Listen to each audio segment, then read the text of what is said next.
wondered how Starbucks made billions despite complaints about its coffee quality? It's a fascinating story. The company has mastered branding, customer experience, and community connection, turning a simple cup of coffee into a global phenomenon. Let's explore how Starbucks became a household name despite the critics. Starbucks, a company whose coffee is often labeled burned, overpriced, or even horrible by critics. Despite these grumblings, Starbucks has grown into a global empire with thousands of stores worldwide and an incredibly loyal fan base. So how did this happen? How did Starbucks not only survive, but thrive, turning a supposedly bad-tasting product into a multi-billion-dollar success? First off, what exactly do people dislike about Starbucks coffee? A common complaint is that Starbucks tends to over-roast its beans, leading to a burnt or bitter taste. If you've ever sipped a dark, strong cup of Starbucks coffee and thought it tasted like it was roasted for too long, you're not alone. Coffee purists often prefer lighter roasts that bring out the subtle flavor of the beans, while Starbucks is known for its darker roasts, which can taste stronger but also harsher. Starbucks' roasting style has been designed for consistency across its many stores, but it sacrifices some of the delicate flavors that coffee enthusiasts love. On top of that, many people think Starbucks' drinks are simply too expensive. With specialty drinks sometimes costing more than $5, it's not hard to see why some are turned off by the prices. But here's the surprising part. Starbucks has never been just about the coffee. The company figured out early on that what the people really want isn't necessarily the perfect cup of coffee. They want an experience. Howard Schultz, the man who turned Starbucks into the giant it is today, understood that people would pay for more than just a drink. After visiting coffee shops in Italy, where cafes were lively social hubs, Schultz realized that Starbucks could become a third place for people to gather. It could be a space outside of home and work where people could relax, meet friends, work, or just take a break from their day. This concept of Starbucks as a third place became the cornerstone of the brand's success. Have you ever wondered why Starbucks stores always feel so cozy? Whether it's the warm lighting, comfortable seating, or soft music playing in the background, everything about the Starbucks environment is carefully designed to make you feel at home.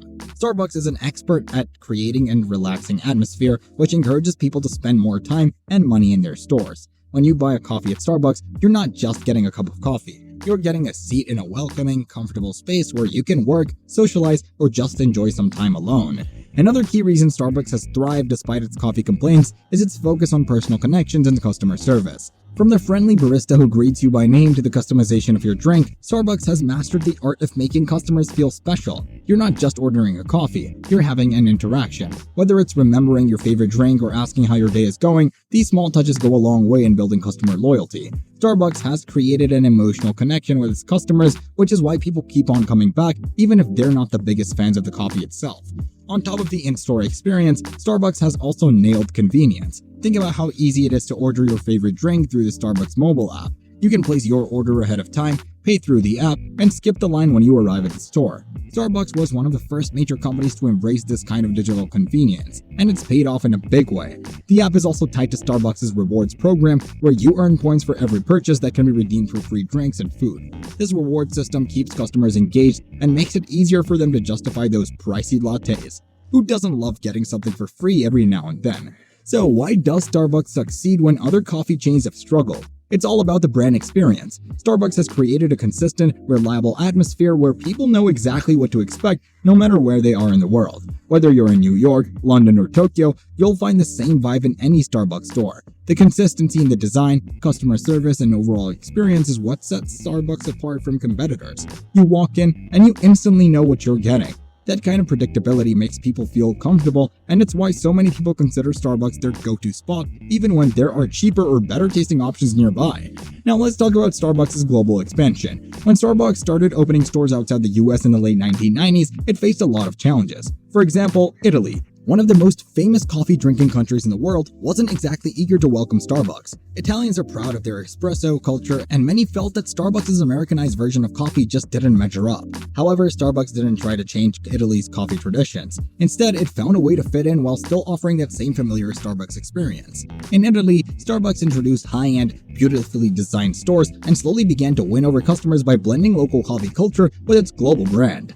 The approach to localize its offerings has been a big part of Starbucks' international success. In Japan, Starbucks introduced green tea-flavored drinks to appeal to local tastes. In Latin America, Starbucks sells churros alongside its coffee. By making small adjustments to suit local preferences while maintaining the overall brand experience, Starbucks has been able to succeed in a wide variety of cultures, even in places where coffee traditions run deep. But not every country has embraced Starbucks so easily. In Australia, Starbucks faced a huge backlash. Australians have a strong coffee culture, with an abundance of small, independent coffee shops serving up high-quality espresso. Starbucks couldn't compete with these local cafes, and after struggling for several years, it had to close many of its stores in Australia. This failure was a valuable lesson for Starbucks. It couldn't just copy-paste its American model into every country. Sometimes it had to adapt in more significant ways to match local expectations. One thing Starbucks is great at is evolving with the times. When Schultz returned to lead the company in 2008, he found that Starbucks had grown too quickly and many stores were underperforming. He made some tough decisions like closing hundreds of stores and refocusing the company on quality and the customer experience. Schultz even shut down all US Starbucks locations for a few hours one day in 2008 to retrain every barista on how to make the perfect espresso. This bold move sent a clear message that Starbucks was getting back to its roots. Beyond the coffee itself, Starbucks has embraced social responsibility, which has helped it maintain a positive brand image. The company promotes sustainability by ethically sourcing its coffee beans and supporting farmers through its coffee and farmer equity practices. Starbucks is also committed to reducing its environmental impact by eliminating plastic straws and offering incentives for customers who bring reusable cups. These efforts resonate with many customers, especially younger generations who care about the environment and ethical business practices. Who is Starbucks' target customer anyway? While Starbucks appeals to a broad audience, its core customers tend to be urban professionals, students, and millennials. These are people who value convenience, personalization, and a space to work or socialize. Starbucks' marketing speaks directly to this group, offering not just coffee, but a place where they can hang out, work on their laptops, or meet up with friends. Starbucks also stays connected to younger customers through its use of social media. Whether it's posting eye-catching pictures of new drinks or running fun promotions, Starbucks knows how to engage with its audience in the digital age. All of these factors, experience, convenience, brand loyalty, and social responsibility, explain why Starbucks has become so successful even when the quality of its coffees has been questioned. It's not just about what's in the cup, it's about anything else that comes with it. Starbucks sells a lifestyle, a sense of community, and a personalized experience that customers are willing to pay for. The company has mastered the art of creating a third place where people want to spend time, and that's why Starbucks continues to thrive, even in the face of criticism. In the end, Starbucks' story shows us that a business doesn't have to be perfect to be successful. Despite the criticism of its coffee, Starbucks has built a brand that millions of people love and trust. It has turned coffee into an experience, and that experience is what keeps customers coming back again and again. So next time you walk into a Starbucks, take a moment to appreciate that it's not just about the drink in your hand. It's about the feeling that Starbucks has created, the atmosphere that draws you in, and the brand that has mastered the art of selling more than just coffee. If you enjoyed this video, make sure to like, subscribe, and hit the notification bell so you don't miss any of our latest updates. Do let us know your thoughts in the comments section. We will see you guys next time.